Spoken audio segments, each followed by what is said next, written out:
요한일서 1장 이 5절 말씀에 이제 그 구체적인 내용에 대해서 이제 나타나는데, 우리가 1장 3절에도 동일한 말씀을 봤어요.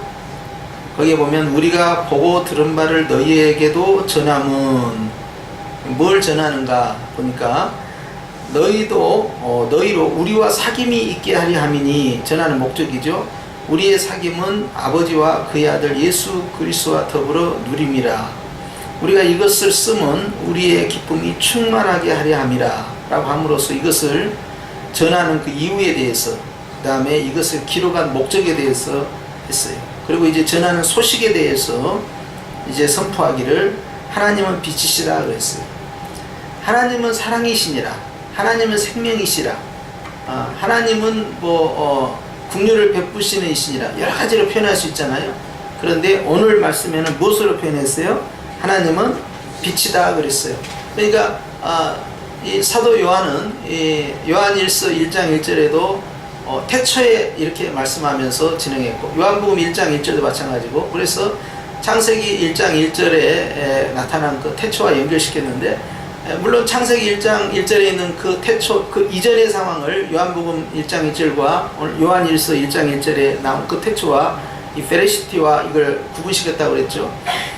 그런데 이제 그 태초에 처음 천지를 창조한 그 시기죠. 그때 주님께서 하셨던 첫 번째 사역이 바로 빛이 있으라 그렇게 말씀하셨다. 그리고 요한복음 1장에 가서 이 세상에 참 빛이 오셨다.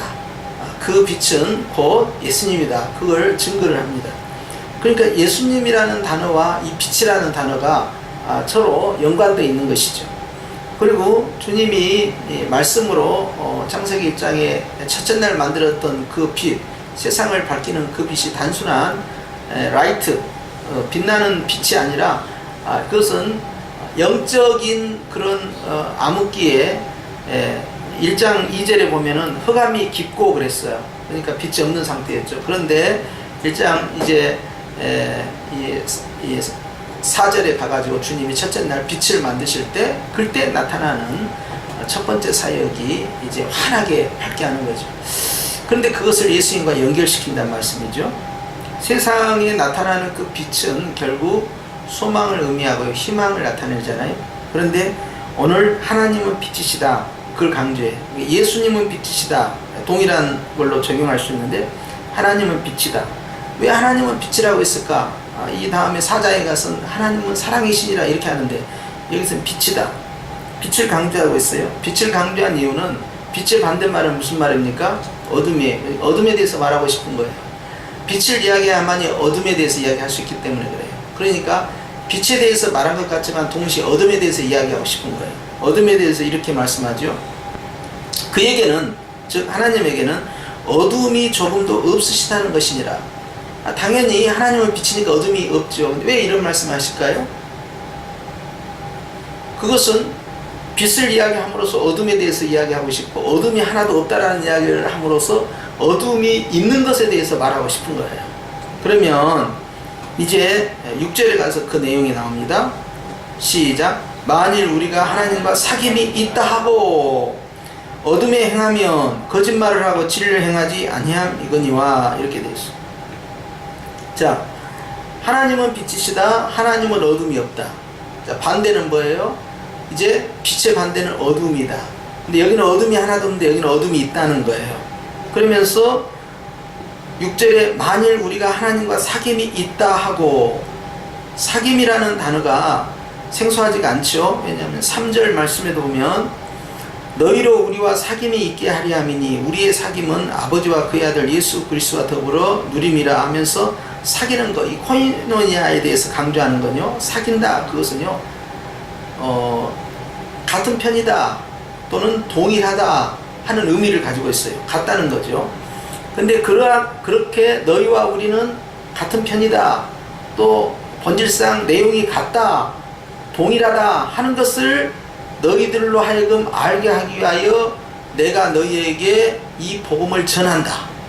그리고 그 목적으로 이 글을 쓴다 하는 것이 3절과 4절이에요. 이걸 쓰는 이유에 대해서 그렇게 분명히 말씀했단 말이죠. 자, 그러면 우리가 하나님과 사귀고 우리는 서로 사귐이 있다. 즉 우리는 같은 편이다. 우리는 같은 본질적 의미를 가지고 있다. 무엇이냐? 빛이다 이 말이에요. 우린 빛 가운데 행하고 있다는 것이죠. 그런데 이렇게 하나님과 사귄다 하고 그리고 우리가 서로 사귄다 하면서 빛에 거한다 하면서 어둠에 그 다음에 뭐라고 써 있어요? 행하면 그렇게 돼 있어요. 뭐 하면? 행하면.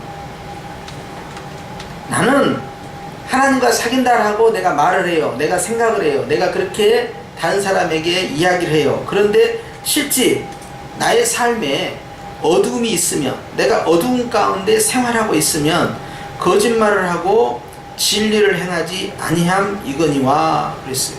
그리고 또 반복합니다. 5절의 내용을 6절에 한번 설명을 했고요. 하나님은 빛이다 어둠이 없다.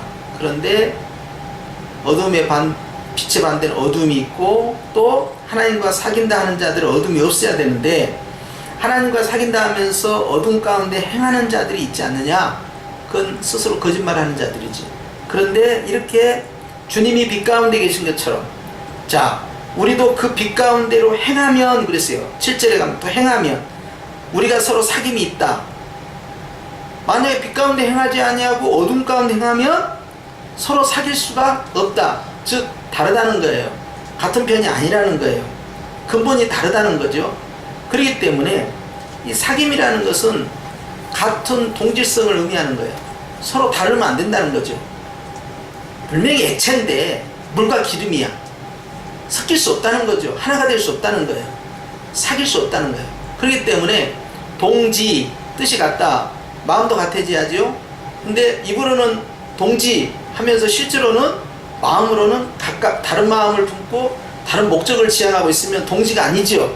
그런 식으로 분명하게 내가 말하는 것도 하나님 앞에서 비춰야 되고 나의 삶도 비춰야 된다. 그렇게 해야만이 서로 사귈 수 있는 것이다. 그런데 내가 빛 가운데 거하지 않고 내 삶에 어둠이 존재한다면 자 하나님과 어떻게 사귈 수 있겠느냐? 빛 가운데 행하는 자는 서로 간에 사귐이 있고 즉 교제를 진행할 수 있지만 빛 가운데 진리 가운데 행하지 아니한 자 즉 이단에 속한 자 특별히 이때 사도 요한이 지목했던 이단은 그 당시 영지주의라고 그랬죠. 자 영지주의 같은 경우는 이제 하나님을 믿는다 하지만 그들도 진리 가운데 있다 하지만 그러나 그들은 우리와 다르다 하는 거예요. 같은 편이 아니라는 거예요. 본질이 다르기 때문에 이런 사람들과는 사귈 수가 없다. 즉 교회 공동체가 될 수 없다는 것입니다. 그러면서 어둠 가운데 행하는 자가 있고 빛 가운데 행하는 자가 있다. 어둠 가운데 행하는 자도 나는 하나님과 사귄다. 빛 가운데 있는 자도 하나님과 사귄다. 요즘 말을 말하면 나도 하나님 믿는다. 나도 성경책 믿는다. 라고 하면서 어둠 가운데 행하고 자 정상적으로 하나님을 믿고 빛 가운데 행한 사람도 믿고 그러면 도대체 이것을 어떻게 구분하겠느냐 하는 거예요. 그런데 이 7절 하반절에 보니까 우리가 서로 사귐이 있고 그 다음에 두 번째는 그 아들 예수의 피가 우리를 모든 죄에서 깨끗하게 하실 것이요 그랬어요. 자, 첫 번째로는 과연 하나님 편에 섰다 하면서 어둠 가운데 행하는 사람과 하나님에 서 있다 하면서 빛 가운데 행하는 사람 이 사람을 둘로 나눌 수가 있는데 우리는 하나님 편에 서 있으면서 하나님의 뜻에 따라 행하는 사람 빛 가운데 행하는 사람과 우리는 서로 교제한다. 영적 교제가 이루어진다는 거죠. 그런데 그런 영적 교제뿐만 아니라 그 다음에 두 번째로는 이 빛 가운데 행하는 사람에게는 서로 동질성을 회복시키는 것뿐만 아니라 두 번째로는 아들 예수의 피가 흘러가야 된다는 거예요. 여기에서 예수의 피가 우리를 모든 죄에서 깨끗하게 하실 것이요 할 때 여러분 이것은 현재형입니다. 완료형이 아니에요. 그러니까 우리는 예수의 피가 두 가지 기능을 하죠. 하나는 현재 완료형을 하고요. 하나는 현재형이에요. 현재 완료형은 뭐냐?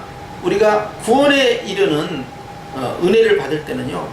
우리의 원죄 그리고 우리의 자범죄 이것이 과거로부터요. 미래에 이르기까지 예수님을 믿는 순간에 그 죄가 다 소멸됐어요. 구원의 인침을 받는 그런 주님의 보혈의 역사가 있어요. 그런데 주님께서 구원받은 성도들 하여금 회개하라 말씀하시면서 매일같이 자기 자신을 하나님의 말씀과 기도로 더 거룩하게 만들어가는 삶, 이걸 성화라고 하는데요. 성화가 있을 때도 반드시 보혈의 효력이 나타나야 되는 거예요. 그러니까 내가 씻고 닦을 때 뭘로 씻고 닦을 거냐? 구원받은 자도 역시 주님의 보혈이라는 거죠. 그러면 그 보혈이 어디에 스며 있느냐? 하나님의 말씀에 스며 있는 거죠. 그래서 하나님의 말씀을 쥐어짜면 거기에 뭐가 나타나요? 다른 보혈이 아니에요. 예수의 보혈만 나오는 거죠. 그러니까 66권의 주인공은 예수님이 되는 거죠. 그래서 하나님의 말씀을 네가 듣는다 하면 거기에 반드시 보혈이 섞여 나와야 되는데 영주주의자들은 보혈이 없어요. 짜도 보혈이 안 나와. 왜? 그들은 원죄, 자범죄, 그리고 앞으로 내가 살아가는 데에서 성화의 거룩한 삶을 살기 위한 회개의 삶, 이것이 없어요. 영주주의자들은 그런 걸 다 무시합니다. 회개를 다 무시합니다. 그리고 영적인 것은 거룩한 것이고 육적인 것은 더러운 것이기 때문에 우리는 이 육적인 거에 신경 쓰지 않는다 하고 자기 자신들을 분리를 시켜요. 그래서 스스로 죄를 짓고 있으면서도 그걸 죄로 여기지 않는 거죠. 회개할 이유가 없는 겁니다. 예수님의 보혈이 필요하지 않는 사람들이에요. 그런데 예수님의 보혈은 과거에 예수님 믿을 때만 필요한 것이 아니라 여전히 지금도 필요하다. 바로 그렇게 예수의 보혈이 너에게 흐르고 있느냐 하는 거예요. 자, 구원파도 마찬가지죠. 구원파도 어떻게 합니까? 구원받은 사람들은 내가 언제 구원받은지 그 날짜를 알아야 한다 주장하는 데서 끝난 것이 아니죠. 그 사람들은요, 회개할 필요가 없다는 거예요. 이미 구원받았으니까 회개할 필요가 없다는 거예요. 그렇게 돼버리면 영주주의와 똑같이 되는 거죠. 그런데 우리는 예수 믿는 사람 어떻습니까? 우리는 이미 구원을 받았기 때문에 날마다 예수님의 보혈을 힘입어서 회개하며 거룩한 삶을 살아가는 거죠. 깨끗한 삶을 살아가는 거예요. 마찬가지예요. 그러니까 지금 예수의 피가 여전히 흐르고 있느냐 하는 거예요. 주님 앞에 이렇게 빛 가운데 있는 자는 여전히 예수의 피가 흘러요. 그런데 어둠 가운데 행하고 있는 사람은요, 입술로는 예수의 피가 흐르는 것 같지만 실상 예수의 피를 필요로 하지 않고 믿지 않는다. 그렇기 때문에 이것은 영지주의가 돼버린 거야. 그래서 사도 요한이 그 당시에 유행하고 있었던 이 영지주의에 대해서 아주 단호하게 대처를 한 겁니다. 이것을 바닥에다 깔고 있어요. 그리고 이 사람들은 8절에 가서 만일 우리가 죄가 없다고 말하면, 죄가 없다고 이야기해요. 이 사람들 죄가 없으니까 회개할 일이 없고, 죄가 없으니까 예수의 피가 필요하지 않는 거예요. 이렇게 하는 자들은 스스로 속이고 또 진리가 우리 속에 있지 아니할 것이요 그래요. 그것은 진리를 가졌다고 주장하지만 그것은 다 가짜라는 것입니다. 그러면서 오히려 바꿔 말씀해요. 자, 이 말씀을 요한일서 말씀을 듣고 있는 자들은 이미 구원을 받은 사람입니까? 아니면 불신자들입니까? 대상이 누구예요? 이미 구원을 받은 사람들이에요. 받은 사람들에게 1장 이 9절에 이렇게 말씀해요. 시작. 만일 우리가 우리 죄를 자백하면, 여기 우리는 사도를 포함해서 이미 예수님을 믿고 있는 사람들이에요. 그러니까 예수님을 믿고 있는 우리는 하나님 앞에서 죄를 자백하는 것이다. 자백하면 어떻게 돼요? 그는 미쁘시고 의로우사 우리 죄를 사하시며 우리를 모든 불의에서 깨끗하게 하실 것이요 그래요. 이걸 강조하는 거예요. 예수의 피가 흘러가야 된다는 거예요. 10절에 이렇게 말씀하죠. 시작. 만일 우리가 범죄하지 아니하였다 하면 반대죠. 하나님을 거짓말하는 이로 만드는 것이니 또한 그의 말씀이 우리 속에 있지 아니하니라. 하나님을 어떻게 거짓말하는 자를 만들어요? 예수님을 통한 보혈의 능력이 효력을 발생할 필요가 하나도 없는 거예요. 난 죄를 안 졌는데. 그러면 아담 이후에 죄 짓지 않았다라는 그러한 사람들이 존재한다면 그 사람들에겐 예수님이 구태여 육신을 가지고 오실 필요 없잖아요. 그래서 영지주의자들은 육체의 성탄을 부인합니다. 그리고 이런 사람들은 그럼 예수님의 재림도 어떻겠어요? 예수님은 육체의 재림이 아니고 영의 재림이라고 주장할 수밖에 없는 거예요. 그리고 실제로 이제 이 제7일 안식일 교회에서는요, 예수님이 오신다라는 그런 주장을 하다가 예수님 자기들이 원한 시기에 예수님께서 재림을 안 하잖아요. 안 하니까 무슨 주장했냐면 예수님은 영으로 재림했다. 영으로. 이 주장을 했어요. 그리고 천상에 있는 성전으로 들어가셨다. 천상 성전으로 들어가셨다. 천상에는 성전이 없어요, 여러분. 요한계시록 21장에 나와 있는 것처럼 성전은 예수님 자신이 성전인 거예요. 그러니까 아버지가 계신 곳에 그것이 성전이 돼버린 거예요. 그러니까 성령님이 계시는 내 이 몸뚱아리가 이게 성전이 돼버린 거예요. 그러니까 성전이라는 별도의 장소와 공간이 존재하는 게 아니고요, 왕이 그곳에 계시면 그것이 왕의 집무실이 돼버립니다. 그러니까 성령님이 와 계셔버리니까 그것이 성전이 돼버린 거예요. 이런 개념에 있어서의 성전인데 그 사람들은 장소적 성전을 자꾸 주장한 거죠. 자, 부인해버려요. 예수님이 구태여 육체를 가지고, 육체는 부정한 것이고 육체는 더러운 건데 예수님이, 하나님이신 예수님이 육체를 가지고 성육신 할 수 없다는 거죠. 그러니까 육체 성탄을 부인해야지. 그리고 예수님의 재림도 바로 육체, 눈으로 볼 수 있게끔, 손으로 만질 수 있게끔 오시는 건데 그것도 부인하는 거예요. 범죄하지 않았기 때문에 결국 예수님이 구태여 육체를 가지고 이 땅에 오셔서 고난을 받고 그렇게 죽을 이유가 없다는 거예요. 그러니까 예수님이라는 한 인간이 있었어. 그런데 예수님이라는 그 인간 속에 성령 하나님이 역사하실 때는 그리스도야. 성령 하나님이 떠나면 그냥 인간 예수야. 이렇게 주장하는 거예요. 근데 우리는 예수님 어떻게 믿고 있어요? 예수님께서 완전하신 하나님이시고 완전한 인간이라는 그대로 믿지요. 그리고 하나님의 이 신성과 인성이 구분은 되지만 분리되지 않는 거예요. 끝까지 같이 가는 거예요. 그래서 재림하신 다음에도 마찬가지입니다. 똑같이 나의 예수님이에요. 자, 부활하신 예수님의 몸 만질 수 있었죠? 그래서 함께 베드로와 식사도 했죠? 자, 그러면서도 순식간에 시공간을 초월해버리죠. 그런데 재림하신 예수님도 동일한 모습이에요. 우리가 간 그대로 본다고 그랬죠? 자, 그런데 영주주의자들은 이걸 부인하는 것이죠. 그러면 이런 그 당시의 상황을 전제로 해서 사도 요한이 이 말씀을 전했을 때 다시 우리가 처음으로 돌아가면 이제 이것을 오늘날 2000년이 지난 지금 우리가 이 말씀을 어떻게 적용할 것이냐 하는 문제가 생기는 거죠. 우리가 주님으로부터 여전히 이렇게 말씀을 들어요. 자, 하나님은 빛이다. 우리가 들어요. 자, 2000년 전에 들었고 지금도 들었어요. 자, 하나님이 빛이다는 것과 현재 나의 삶과 어떻게 이걸 적용시킬 거냐 하면은, 하나님이 빛이다 그 말은 너는 네 안에는 어둠이 있느냐 없느냐 묻는 거예요. 네 생각에, 네 마음에, 네 감정에, 네 계획에, 너의 생활 가운데 빛이 되신 예수님으로 살아간다는 너는 그 속에 하나님이 원치 않냐는 어둠의 요소가 있느냐 하는 거예요. 왜냐하면 어둠의 요소가 있으면 반드시 어둠을 다스리는 자가 와요. 이것이 바로 흑암의 권세입니다. 그래서 사도 바울은 이 흑암의 권세로부터 우리가 벗어났다고 그랬어요. 그런데 흑암의 권세는요, 반드시 어둠을 지배하죠. 그렇기 때문에 어둠의 지배자로서 오는 이 삶이 결국 하나님과는 분리되어 있는 것이죠. 그래서 내가 현재 하나님을 믿는다, 하나님과 사귄다, 하나님의 자녀다 라고 말하고 있는 나의 삶 가운데 어둠의 요소가 존재한다면 그것은 진실이 아니다. 그렇기 때문에 내 삶 가운데 여전히 빛 대신 예수님이 역사하려면 나는 그 어둠을 버리고 빛 가운데로 들어야 된다. 그래야만 하나님과 진정한 사귐이 있다. 그럼 어둠을 버리고 빛 가운데 오는 방법은 뭐예요? 그건 여전히 회개죠. 그렇죠? 그러면 회개를 하게 되면 어떤 효과가 발생합니까? 회개할 때 뭐가 나타나요? 예수의 피가 나타나는 거죠.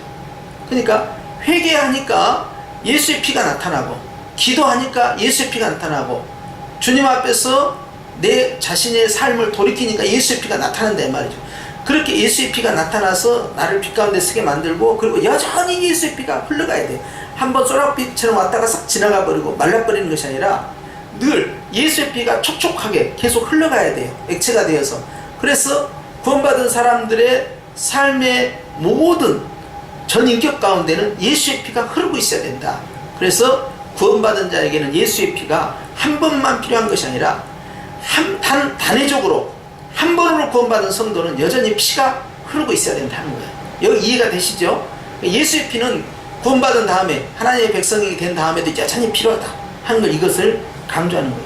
그렇게 하기 위해서는 네가 말로는 하나님과 사귑니다, 하나님의 자녀입니다, 하나님 뜻대로 삽니다 하면서 실제 생활은 어둠이 존재한다면 그것은 거짓말하는 것이기 때문에 그 어둠을 빨리 없애야 되지 않느냐는 거예요.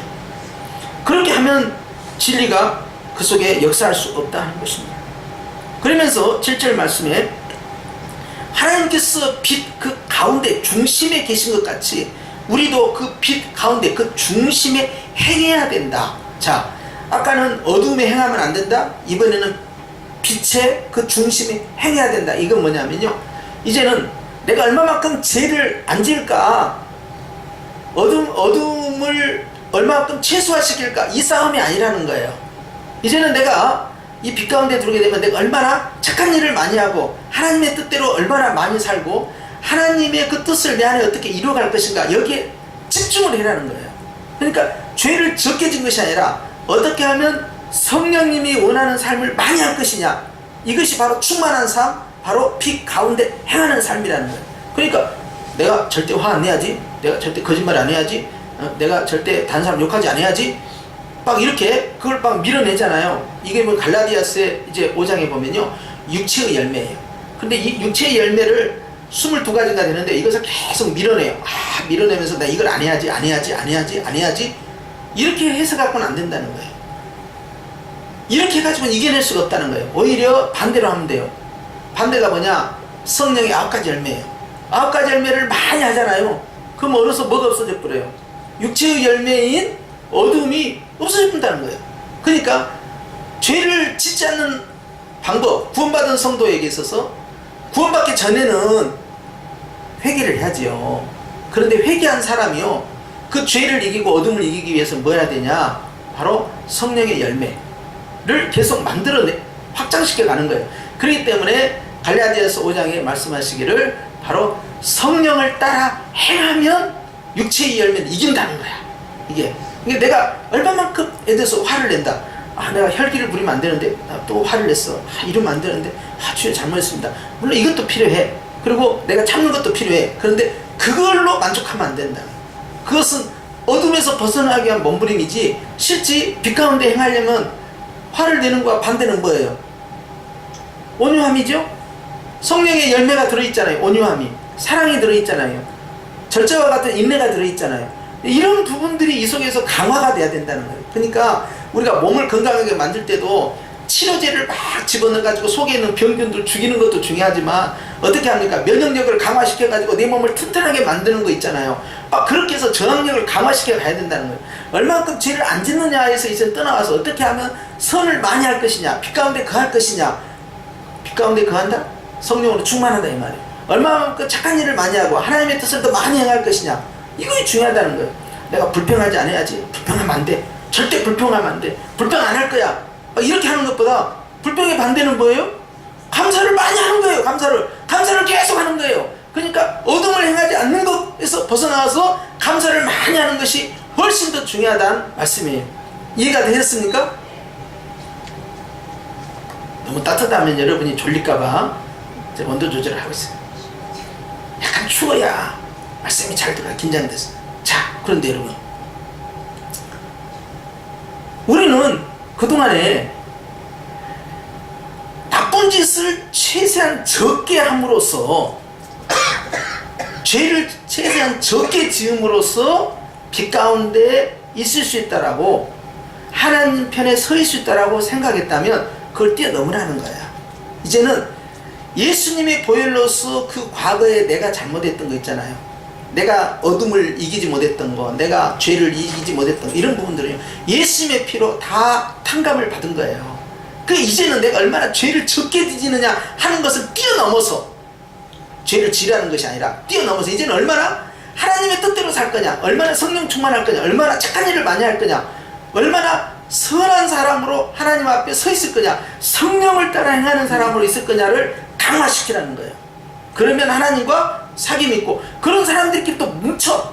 이게 얘들 기도파들은요, 기도하는 사람들끼리 막 뭉치는 거예요. 그리고 기도하는 걸 좋아하는 사람은, 누가 기도 많이 한다면 밑도 끝도 없이 괜히 그냥 가서 사귀고 싶고 말이야. 집이 기도 많이 해, 나도 기도 많이 하는데 집이는 기도 얼마나 많이 해, 금식 얼마나 자주 해, 하루에 몇 시간씩 기도하는데 기도하니까 얼마나 좋아 하면서 괜히 그걸로 그냥 대화가 되고요. 그리고 그 사람에 대해서 잘 몰라도 또 내 심령 가운데 영적인 이 갈급함이 있을 때 기도하는 사람들끼리 보니까 우리 같이 기도할까? 막 이렇게 한다 이 말이야.